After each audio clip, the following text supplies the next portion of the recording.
Jake Morrison looked out the viewing window of his ship and whistled low. The space station floating before them was massive, bigger than anything he had ever seen.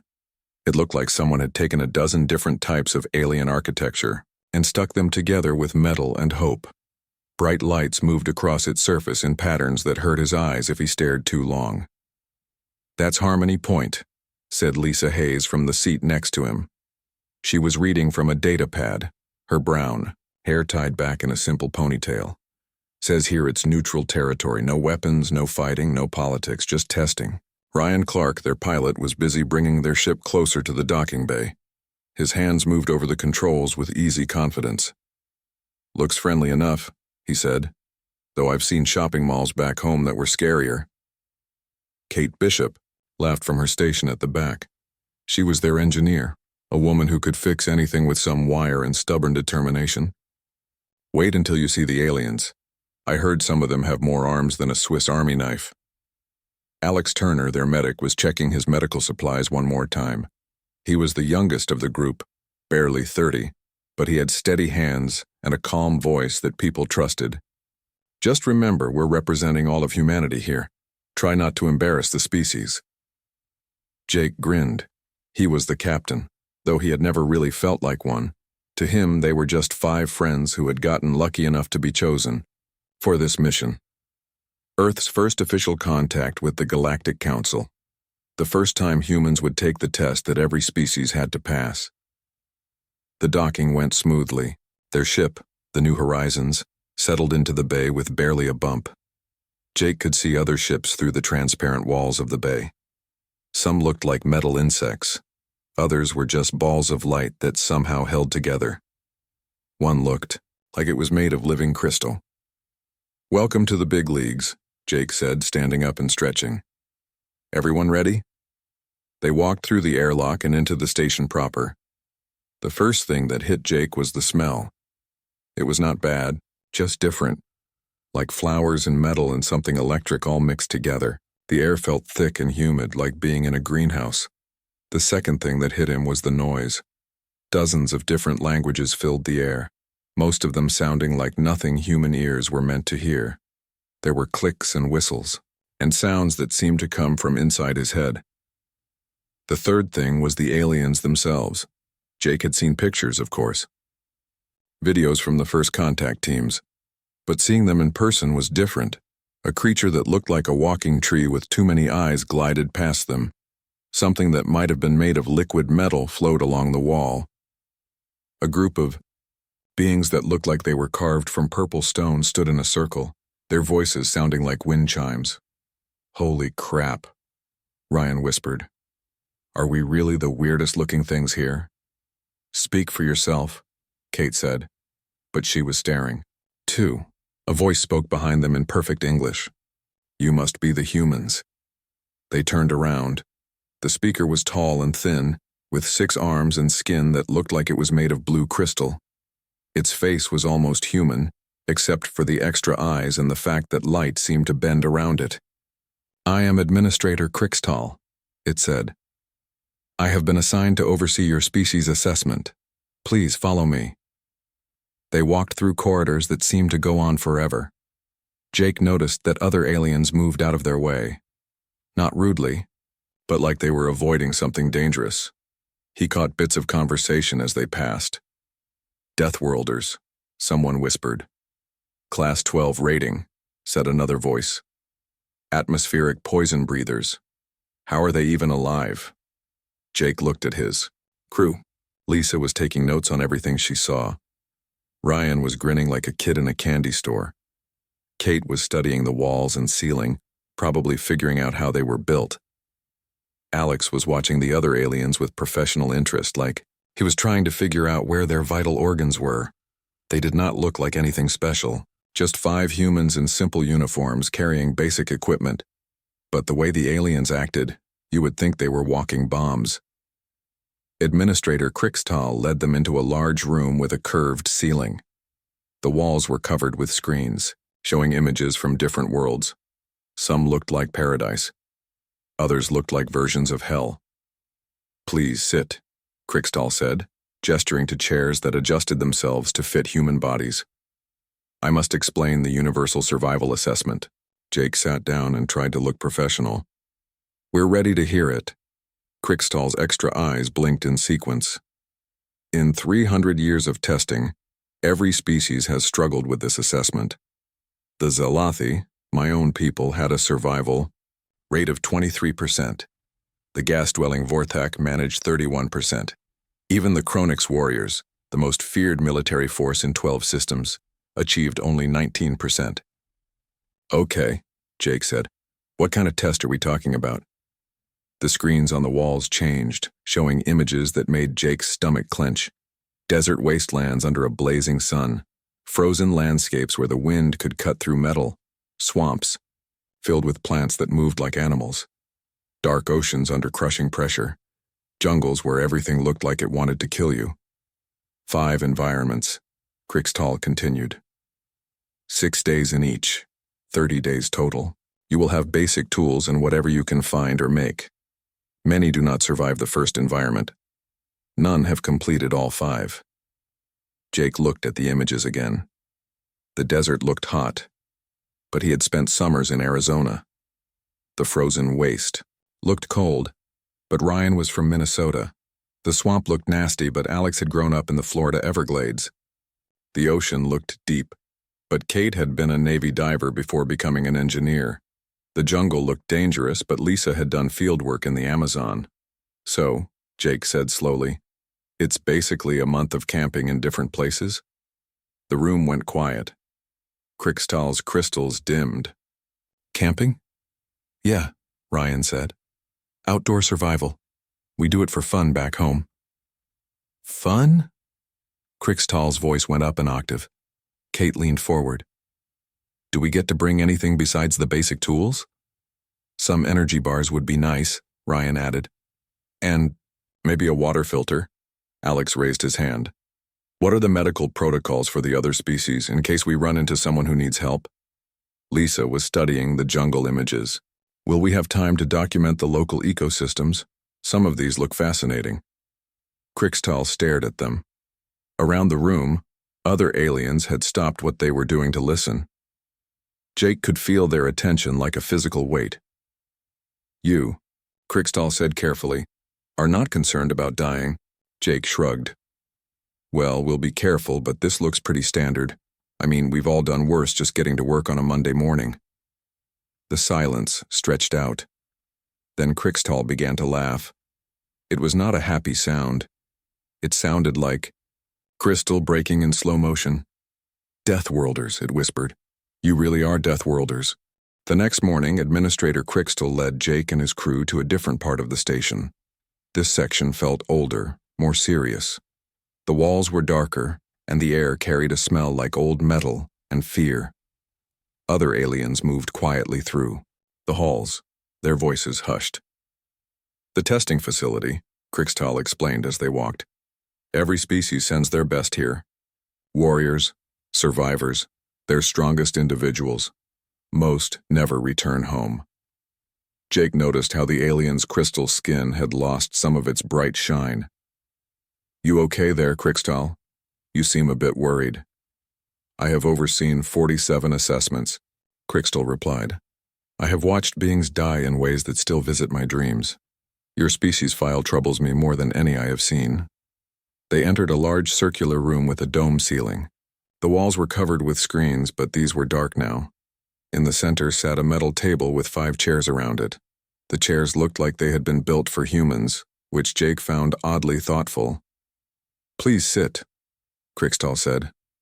I must show you what you face. As they settled into their chairs, other aliens began entering the room. Jake counted at least a dozen different species. Some he recognized from yesterday. The purple stone beings stood in their usual circle. A creature that looked like a giant insect with too many legs skittered to one corner. Something that might have been made of living water flowed into a special container. These are observers, Krikstal explained. Representatives from species who have taken the assessment. They come to witness each new attempt. Ryan leaned over to Kate. Feels like we're in a zoo. More like a funeral, Kate whispered back. Krikstal touched something on the table, and the screens came to life. The first image made Alex whistle low.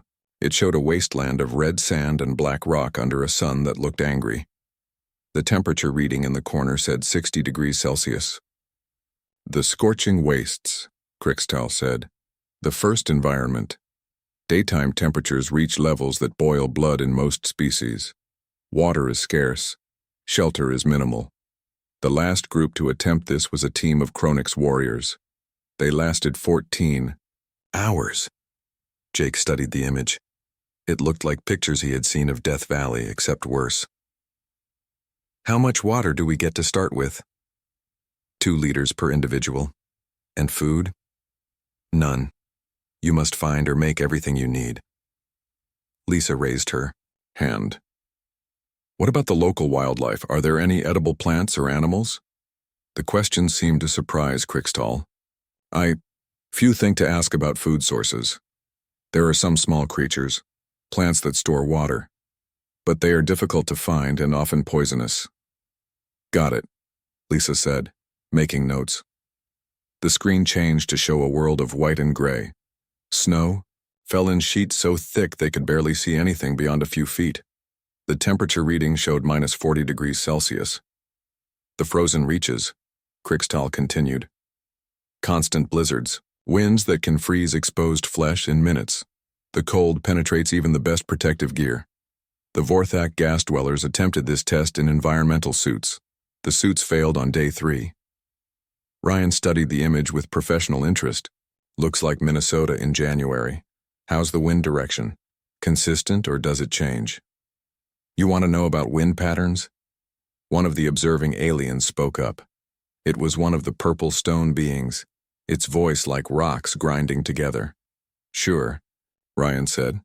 Wind tells you where to build shelter, how to conserve heat, where snow will drift, basic stuff. The purple alien turned to its companions and began speaking in a language that sounded like an avalanche. Jake caught the word Deathworlders several times. The next image showed a swamp under a green sky. The water was black, and things moved beneath its surface. Plants hung from twisted trees like curtains, and some of them seemed to reach toward the camera. The toxic swamps, Crixtal said, and its voice dropped to almost a whisper. The atmosphere is poison to most oxygen-breathing species. The plant life is carnivorous. The water carries diseases that can kill in hours. This is where most test takers die. Alex leaned forward to get a better look. What kind of toxins are we talking about? Respiratory irritants, systemic poisons, neurotoxins?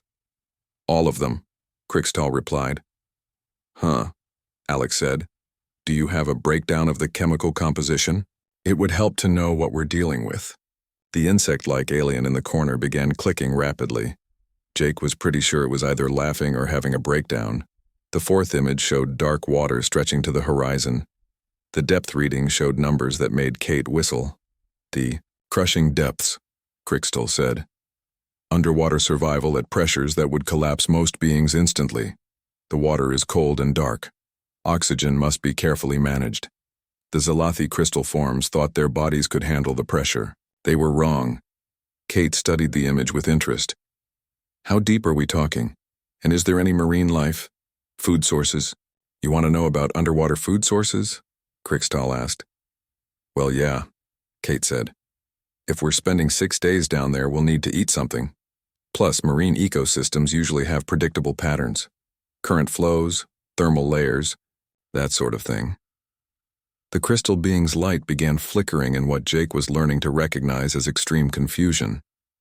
The final image showed a jungle so thick and green it looked like a wall of life. Eyes gleamed from the shadows between the trees. Shapes moved that were too big and too fast and had too many teeth. The predator's domain, Crixtal said. A world where everything hunts and nothing dies of old age.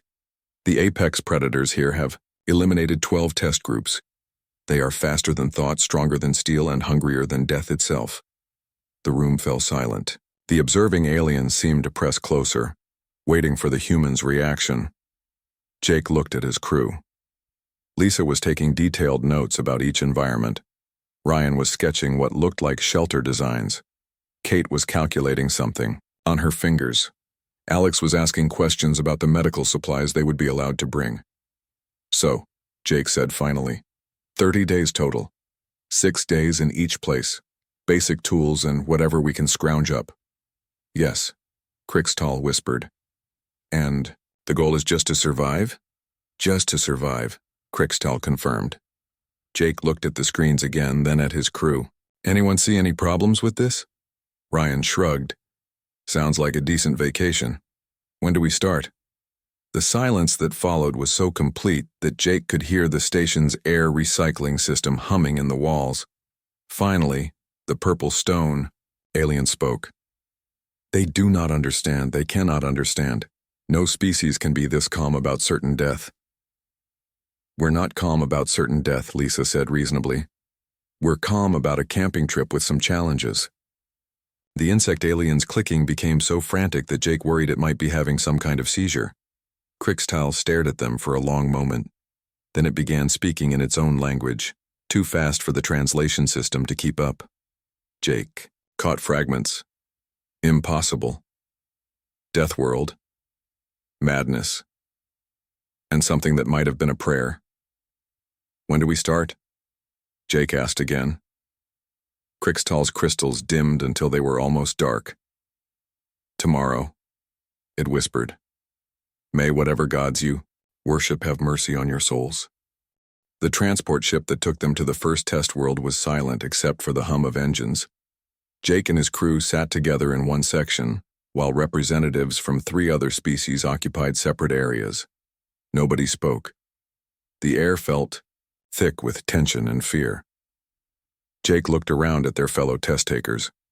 There was a Vorthak in a bulky environmental suit that made soft whirring sounds.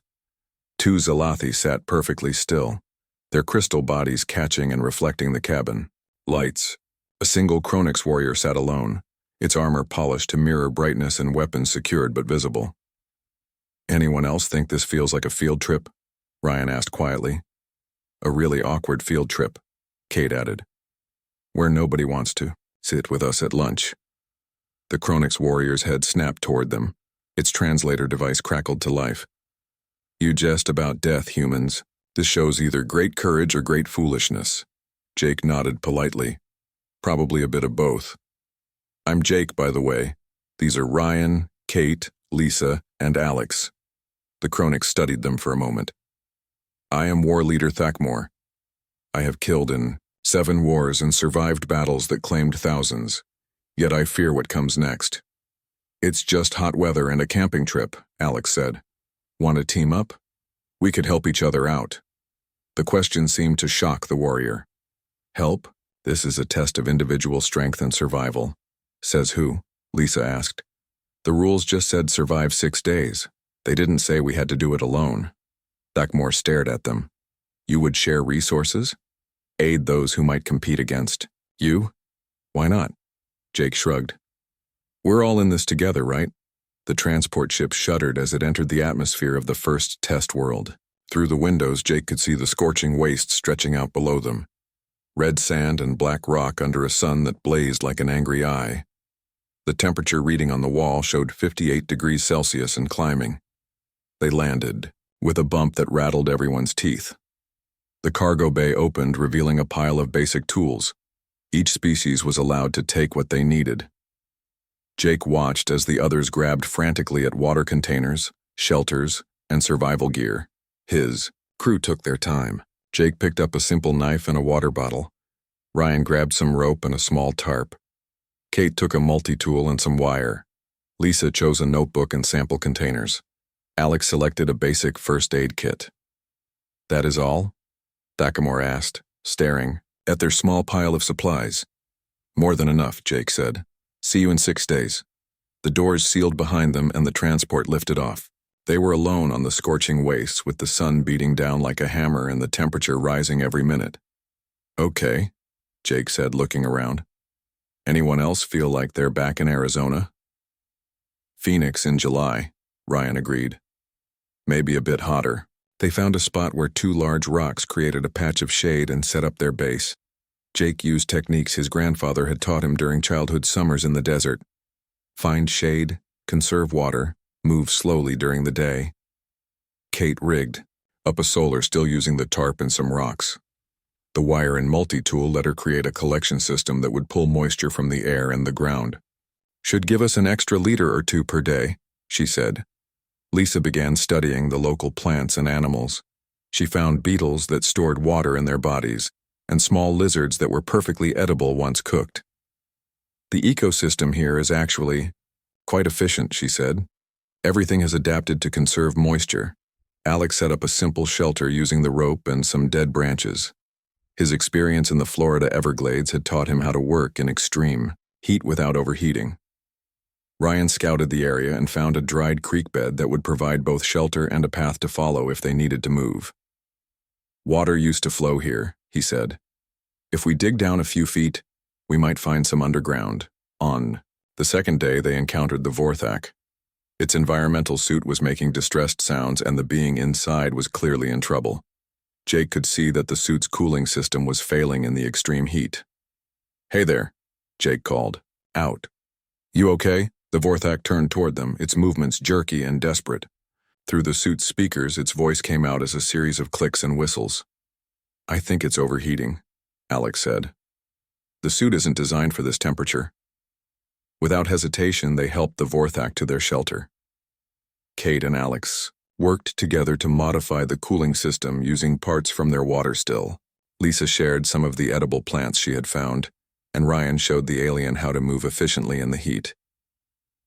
The Vorthak's translator finally began working again on the third day. "Why?" it asked. "Why help me? I am competition." "Because you needed help," Alex said simply.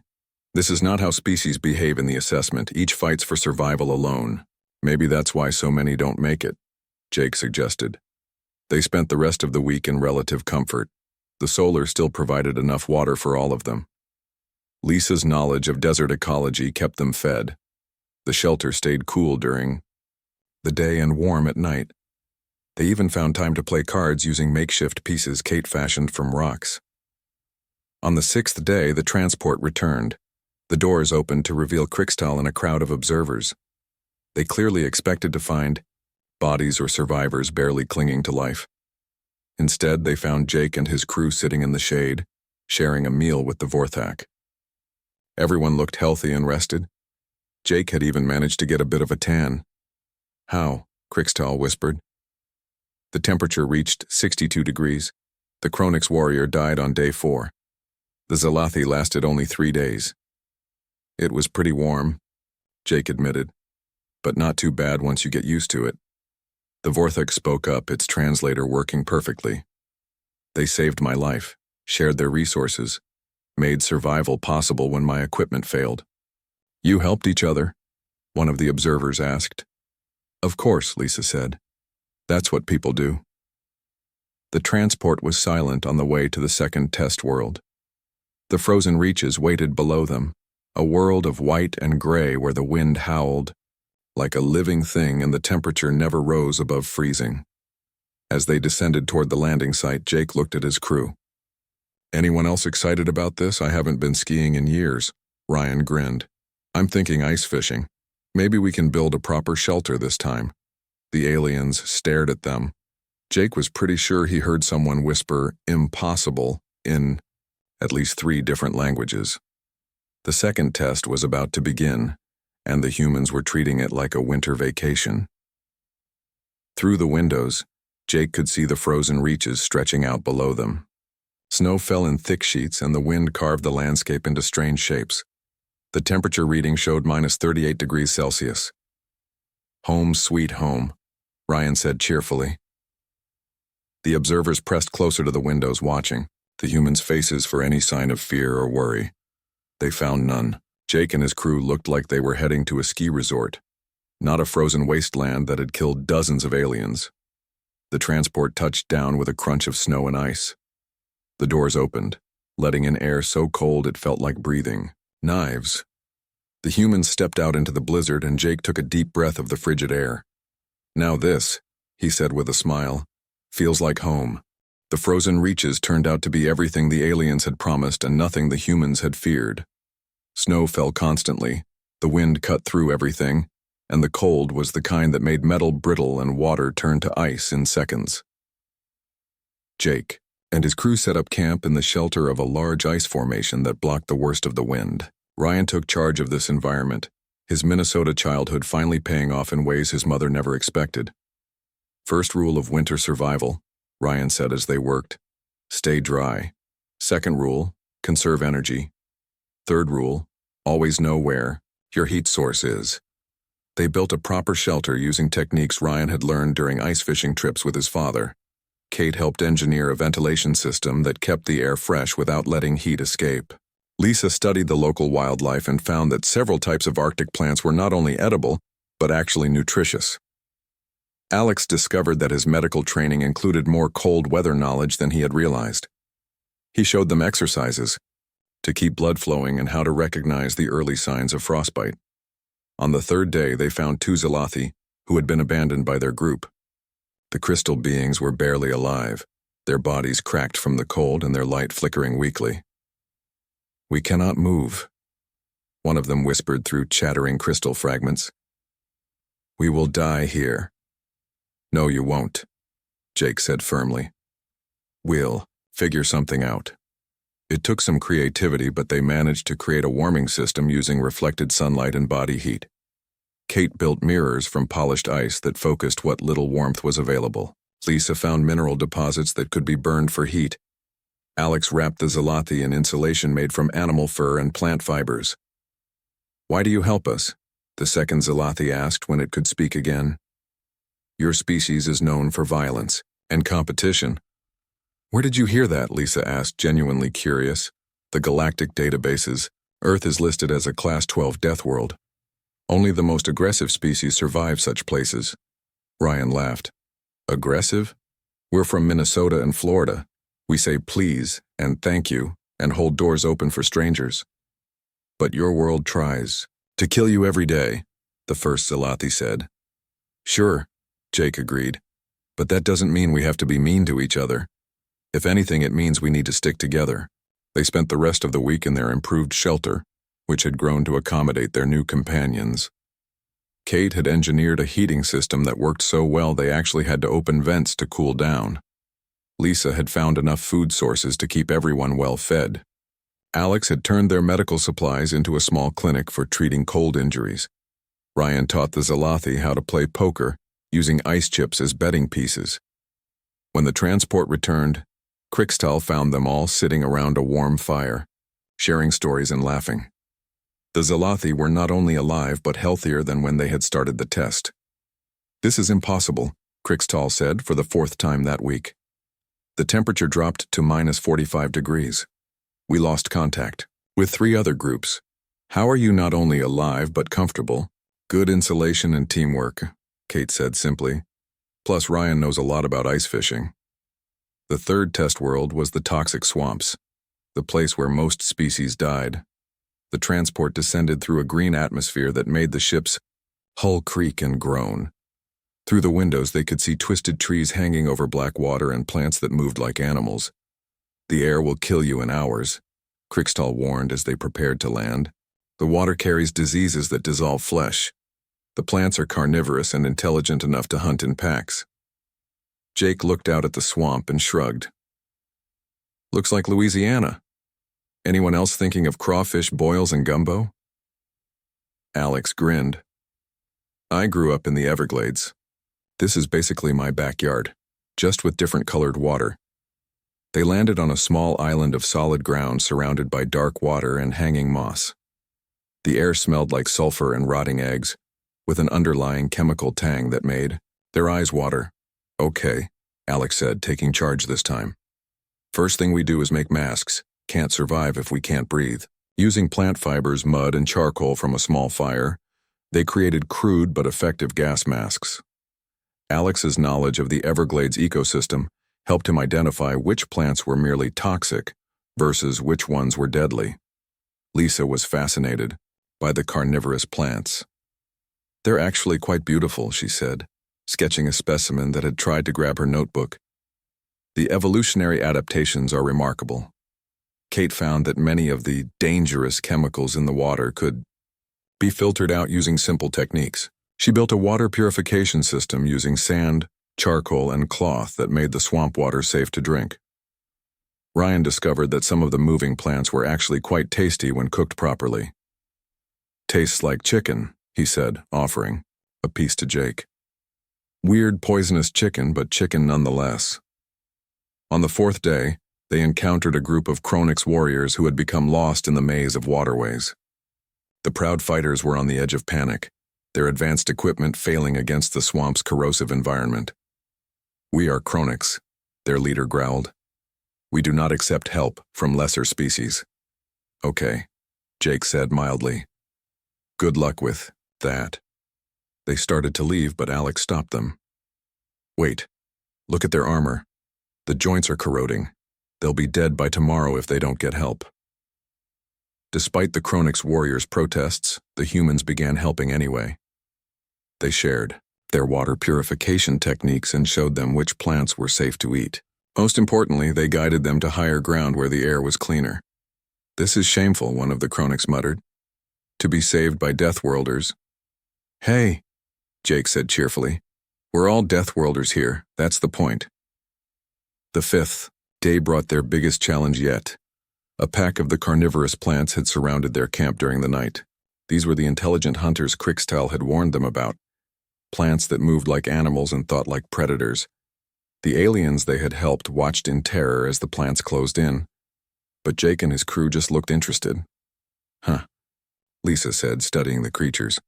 "Pack hunters with plant biology. That's actually fascinating from an evolutionary standpoint. They're trying to herd us toward the deep water," Ryan observed. "Classic predator behavior." Kate had already figured out the plant's weakness. They need direct contact with the soil to feed. If we can get them into the water, they lose their power source. What followed was less of a battle and more of a game of tag. The humans used their knowledge of the swamp to lead the plants away from solid ground and into the deeper water where they couldn't root properly. Within an hour, the threat was neutralized and the plants had retreated. "You defeated the swamp hunters," one of the Chronix whispered. "Warriors have died trying to fight them." "We didn't fight them," Alex pointed out. "We just understood them. Once you know how something works, it's not scary anymore." When the transport returned, they found not just the humans alive and well, but also 2 Zalathi and 3 Chronix warriors who should have died days ago. All of them were sitting around a fire, sharing a meal that somehow made the toxic swamp smell like a barbecue.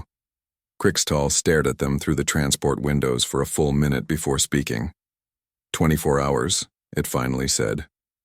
"We will pick you up in 24 hours for the 4th test, the crushing depths." Jake looked at his crew. "Anyone up for some diving?" "I was Navy," Kate said. "This should be fun." The observers pressed against the windows as the transport lifted off, watching the impossible humans wave goodbye like they were heading home from a successful camping trip. In the back of the transport, Krixtal was speaking rapidly into a communication device. Jake caught fragments of the conversation. Impossible, all surviving, helping other species, and request immediate council review. But Jake wasn't worried. They were 3 tests down and everyone was still alive. 2 more to go, and then they could go home and tell everyone about their interesting vacation. The crushing depths turned out to be exactly what Kate had hoped for. The underwater world stretched out below them like a liquid sky, dark and mysterious and full of life. The pressure readings on their equipment showed numbers that should have killed them instantly. But Kate's Navy diving experience had prepared her for this. "It's like being back in the Gulf," she said through her improvised communication system. "Just deeper and darker." They had fashioned breathing apparatus from materials scavenged in the previous tests. Alex's medical knowledge helped them understand how to manage oxygen consumption and pressure changes.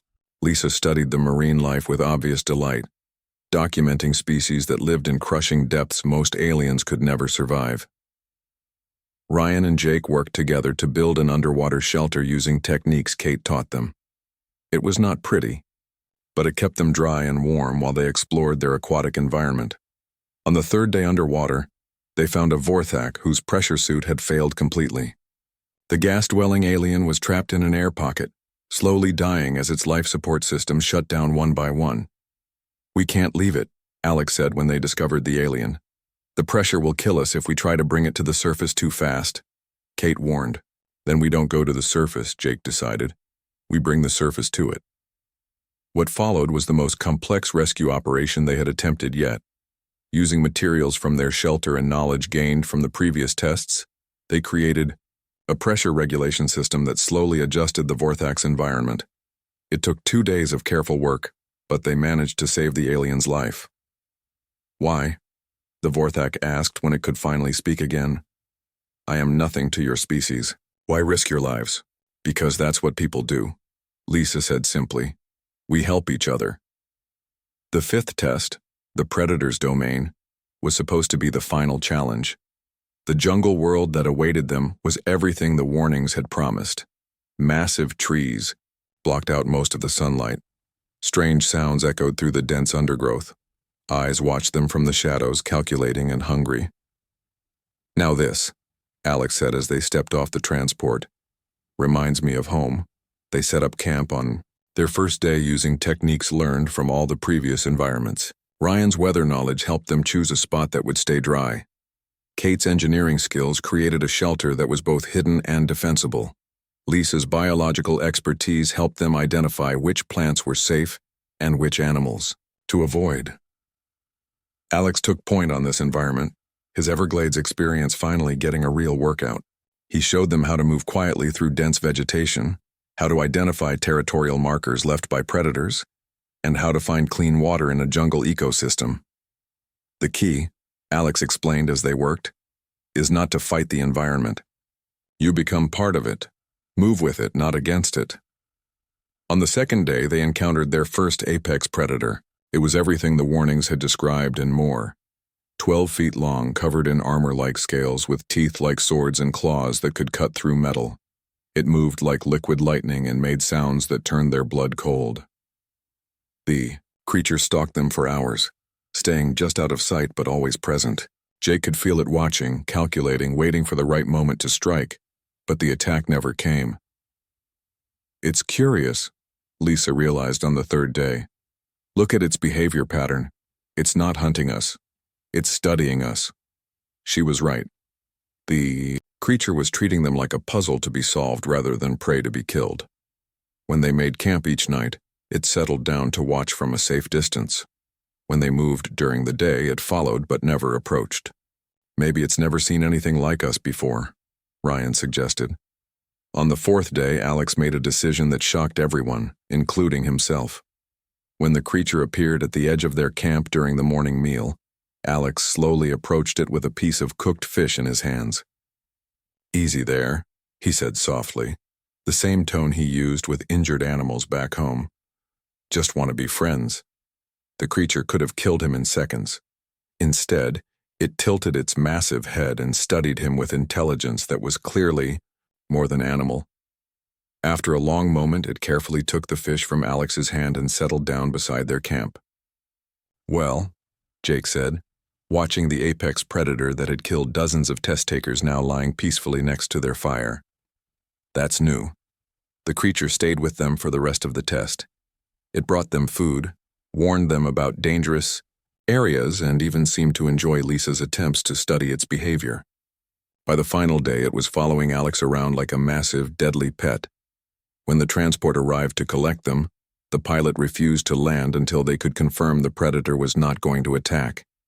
Jake had to personally escort the creature away from the landing site, promising it they would try to visit again someday. The return journey to Harmony Point was unlike any of the previous trips. Word had spread throughout the station about the humans' impossible success.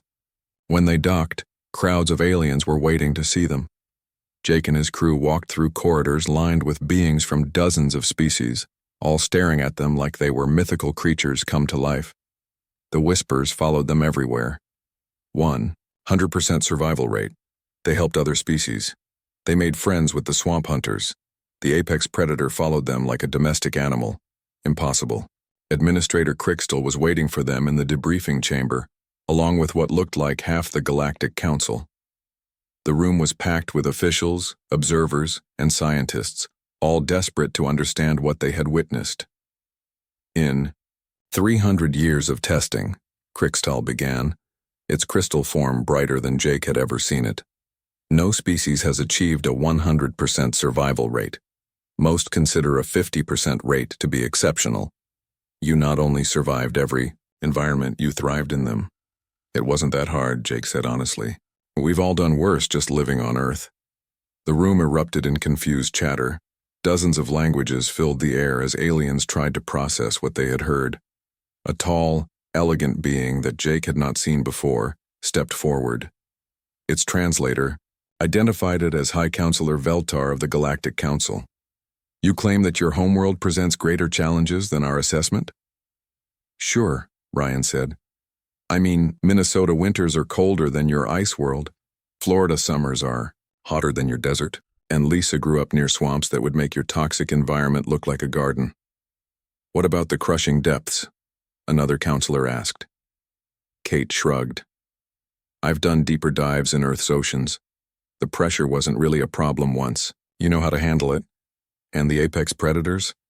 Alex grinned. They're just big animals. Animals respond to respect and understanding. Show them you're not a threat and most of them will leave you alone. High Counselor Veltar was quiet for a long moment. Then it asked the question that would change everything. If these challenges are routine for your species, what would constitute a real test for humans?